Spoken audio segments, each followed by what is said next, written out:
오늘 본문을 보면 두 여인이 등장을 합니다. 엘리사벳과 마리아입니다. 마리아는 뭐 너무너무 잘하니까 익숙한데 아마 엘리사벳은 좀 익숙치 않으실 것 같습니다. 엘리사벳은 세례 요한의 어머니입니다. 근데 단순히 세례 요한의 어머니일 뿐만 아니라 집안이 좋습니다. 바로 레위 가문의 가문의 여인이고 또 남편이 좋습니다. 바로 제사장 사가랴의 아내입니다.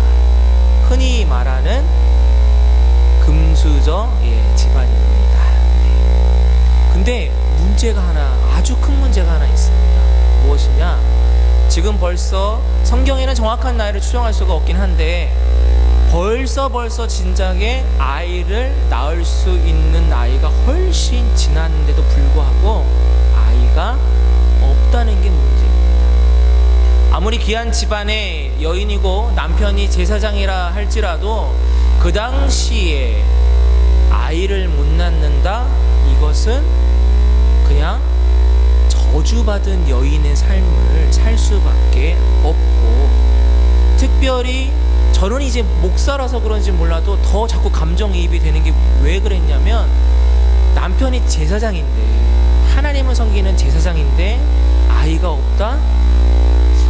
아마 보통의 아이 못 낳는 집안보다 2배, 3배, 아니 그 이상의 심적인 어려움을 겪지 않았을까, 그러한 생각을 하게 되었습니다.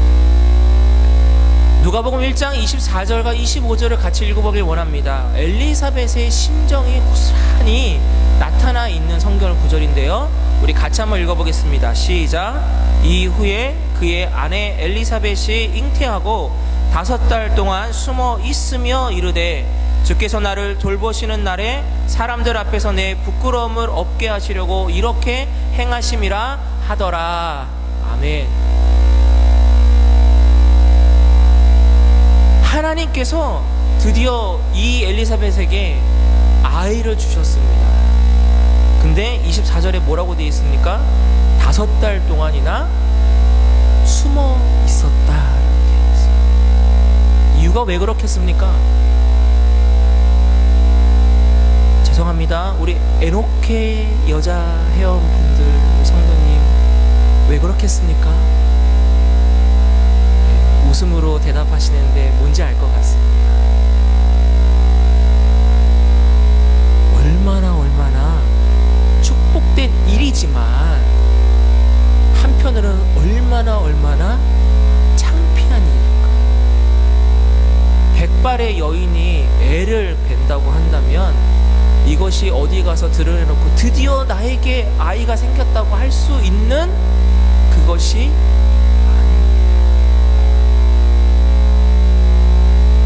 그래서 5살 동안이나 숨어 있었습니다. 부끄러워했습니다. 수치스러워했습니다. 이 구절만 보더라도 엘리사벳이 얼마나 정말 그 부끄럽고 낮은 자존감에 사로잡혀 있는지를 충분히 알 수 있습니다. 이 나이에 이게 무슨 일인가?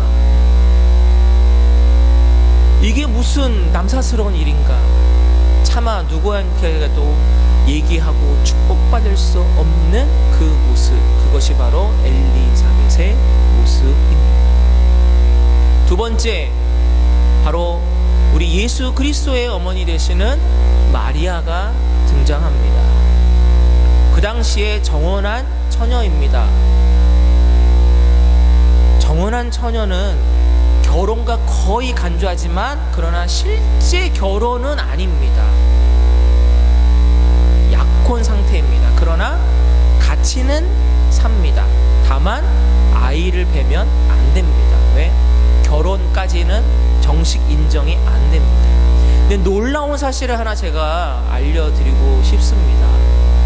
이때 당시에 정혼한 여인의 나이는 약 12세에서 많이 잡아야 14세입니다. 우리가 흔히 성화나 이런 데서 봤던 그 아리따운 그 처녀 마리아의 모습이 아니라는 것입니다.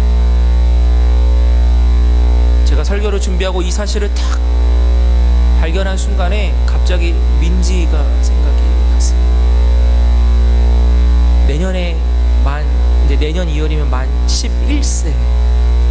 저기서 조금 더 큰 애가 만 12세, 유대인의 성인으로 치는 최소 연령이기 때문에, 아니 제가 애를 뵌다? 순간 너무나도 충격이었습니다. 여러분 이런 생각 해보신 적 있으세요? 이 본문을 보면서, 마리아를 보면서? 없으실 겁니다. 저도 이렇게까지 생각해 본 적이 없었어요. 여러분, 그러니까 그걸 생각하는 그 순간에 마리아가 임신한 것이 과연 기쁜 일일까요? 아니요. 엄청난 두려움에 사로잡힌 겁니다. 아직 결혼하기 전에 아이를 뵀다고 한다면 그 당시 율법에 의하면 당장에 끌려나가 뭐에 맞아 죽습니까? 돌에 맞아 죽습니다. 아무리 정혼자인 요셉이 감싸고 감싼다 할지라도 다른 어른들이 그것을 인정하지 않는다면 정말 죽을 수밖에 없는 처지입니다. 생각해 보십시오. 저는 요셉하고 잠자리를 같이 한 적이 없는데 천사가 어느 날 나한테 와가지고 성령으로 잉태된다고 하더이다. 믿으시겠습니까? 아니에요. 지금 이 마리아는 세상에 그 누구도 의지할 수 없고 말할 수도 없고 밝힐 수도 없는 정말 철저한 그 외로움과 두려움에 사로잡힌 그것을 나타내주고 있는 것입니다. 그때 천사가 말을 합니다. 오늘 읽질 않았지만 그 앞부분에 어떻게 되냐면 엘리사벳을 얘기를 해줍니다. 그가 벌써 잉태한 지 6개월이 됐다. 너의 친조 엘리사벳이. 그리고 그 말을 듣자마자 어떻게 하냐면 바로 오늘 읽었던 그 39절, 이때에 마리아가 일어나 빨리 산골로 가서 유대 한 동네에 이르러, 이렇게 되어 있습니다. 여러분, 나사렛에 사는 이 12살이나 최대 14살 되는 그 중학생 정도 되는 그 아이인 마리아가 유대의 한 산골 그 동네에 가는 그 거리가 성경학자들에 의하면 약 120에서 150km랍니다. 예, 놀라지 않으실 거라고 저는 생각했습니다. 여러분, 차를 갖고 있는 저도 120에서 150km 되는 곳 방문하려고 하면 큰맘 먹고 갑니다. 그런데 지금 이 소녀 마리아는 그 말을 듣자마자 당장에 일어나서 그 먼 거리를 혼자서 걸어서 가 버렸다는 것입니다. 어떤 마음일까요? 조금만 생각해보면 충분히 그 마음을 알 수 있습니다. 무슨 마음일까요? 천사를 만나 그 마음에 화답은 합니다. 네, 제가 순종하겠습니다. 마리아가 그렇게 얘기는 하지만 과연 그것이 100% 순응이고 순종의 대답이었을까? 아니요, 저는 그렇게 생각들지 않습니다. 아마 반신반의했을 겁니다. 그리고 천사가 말한 그 엘리사벳을 내가 빨리 가서 보고, 지금 나이가 너무 많아서 임신할 수 없는 나의 친조, 모르겠습니다. 아줌마인지 할머니인지 모르겠지만 그분이 만약에 이 천사의 말대로 임신이 되어 있다고 한다면 내가 그분을 본 순간에 내가 믿어질 수 있지 않을까. 아마 그 마음을 갖고 이 120km 이상 되는 그곳을 그 어린 소녀가 가지 않았을까 생각해 보는 것입니다.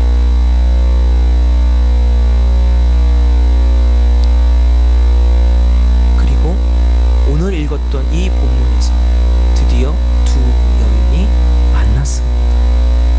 한 여인은 나이가 너무 많아서 불임의 여성이었는데 아이를 임신했고, 오히려 또 반대로 마리아는 아이를 임신하면 안 되는 너무 어린 여성이었는데 아이를 임신해 버렸습니다. 상반되는 두 여인이 만났는데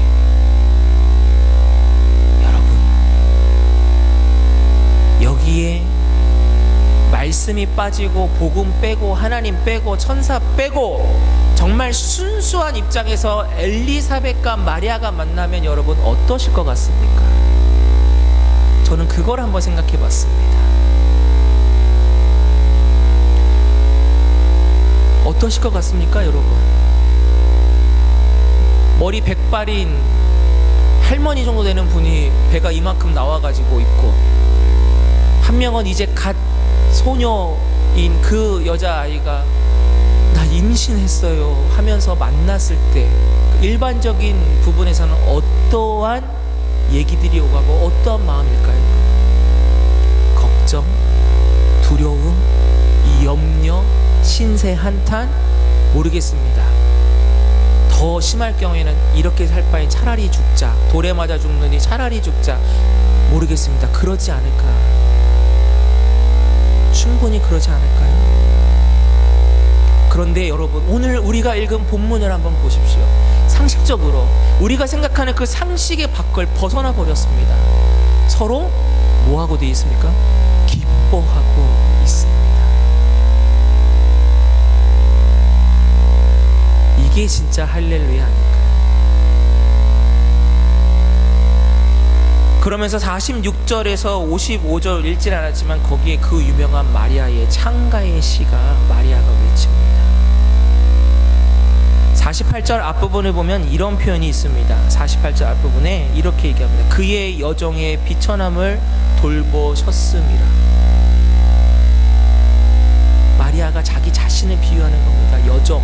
근데 이건 조금 좋은 표현이랍니다. 원래는 원어에는 이렇게 표현해야 된답니다.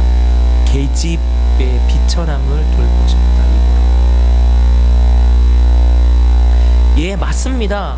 마리아는 지극히 평범하고 평범한 여인입니다. 오죽하면 그 당시에 마리아라는 이름이 너무 흔해가지고 성경을 여러분 보시다 보면 신약에 헷갈리지 않습니까? 마리아는 이름이 너무 많이 등장하셔서 그렇게 낮고 낮은 평범하고 지극히 평범한 그 어린 소녀에게 예수 그리스도의 탄생이 시작되었다라는 것입니다.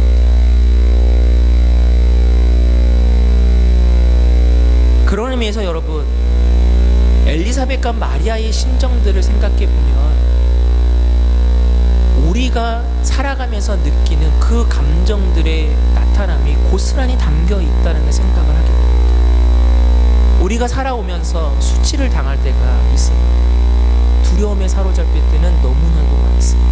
부끄러움 당할 때도 많습니다. 어려움에 처할 때는 얼마나 많습니다. 내 인생 이렇게 살 바에는 극단적인 생각을 하는 경우는 없으셨습니까? 이 엘리사벳의 모습과 마리아라는 이 힘없고 연약한 그 여자 소녀의 모습에서 바로 우리들의 모습을 발견하실 수는 없으십니까?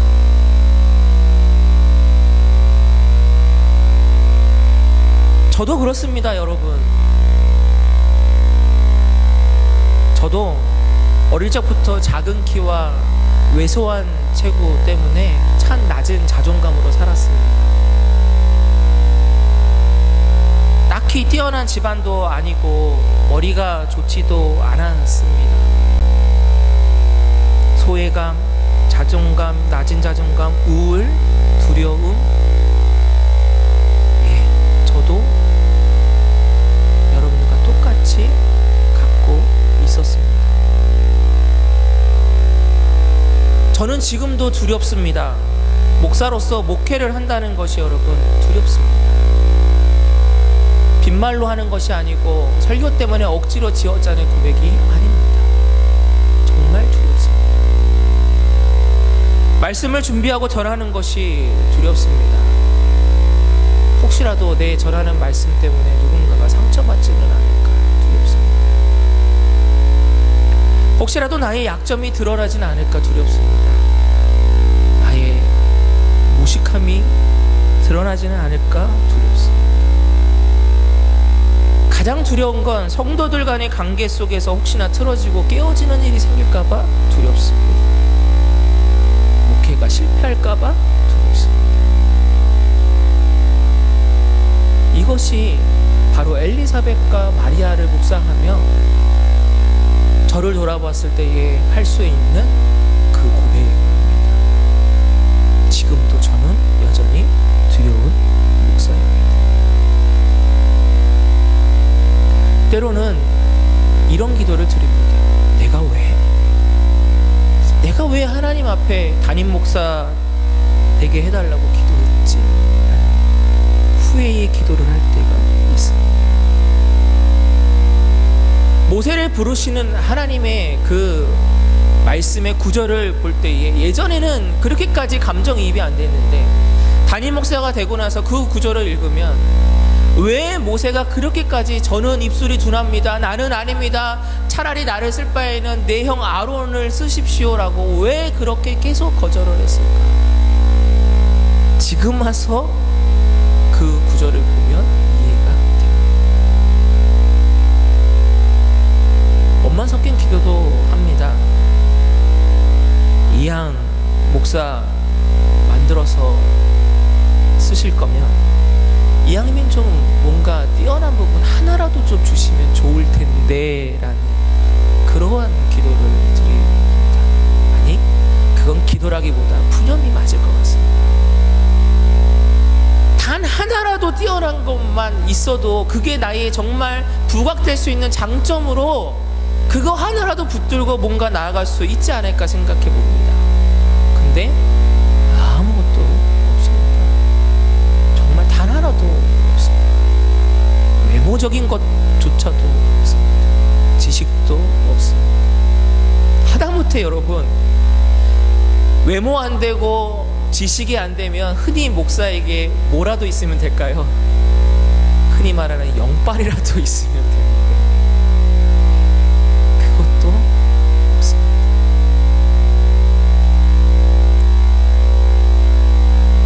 토론토에 와서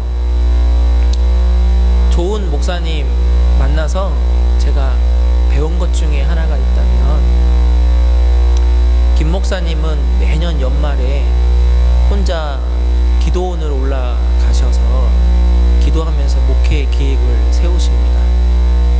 근데 나이가 이제 지금은 이제 만 70이지만 제가 모셨던 때만 해도 65세 뭐 이렇게 되셨을 때부터 봤는데 그 연세에도 기도원에 올라가시면 꼭 이틀은 금식을 하시고 나머지 기간은 또 식사하시고 내려오시는 모습을 보게 되었습니다. 도전이 되더라고요. 저도 한 금식 하거든요.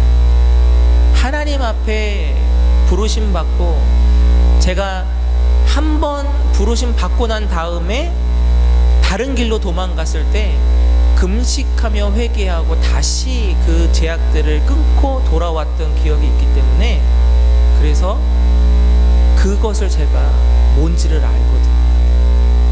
그래서 용기를 냈습니다. 목사님, 저도 기도원 좀 갔다 오면 안 되겠습니까? 보통 잘 안 보내주거든요. 근데 흔쾌히 다녀오도록 하셨어요. 그때는 하나님 성령님에 이끌려서 금식한 게 아니라 이런 마음으로 금식을 했습니다. 6년 전에 처음 기도원에 갔을 때는 야, 저분도 금식을 하며 기도를 하시는데 새파랗게 젊은 내가 밥 먹으며 기도하면 안 되지 않을까. 그래서 인간적인 마음으로 시작했습니다. 그게 지금까지 매년마다 이루어집니다. 근데 제가 왜 금식한지 아시겠습니까? 집사람은 매년마다 저한테 물어봅니다. 당신 왜 금식해? 뭐 때문에 금식해? 이렇게 물어봐요. 근데 여러분 왜 하는지 잘 모르겠습니다.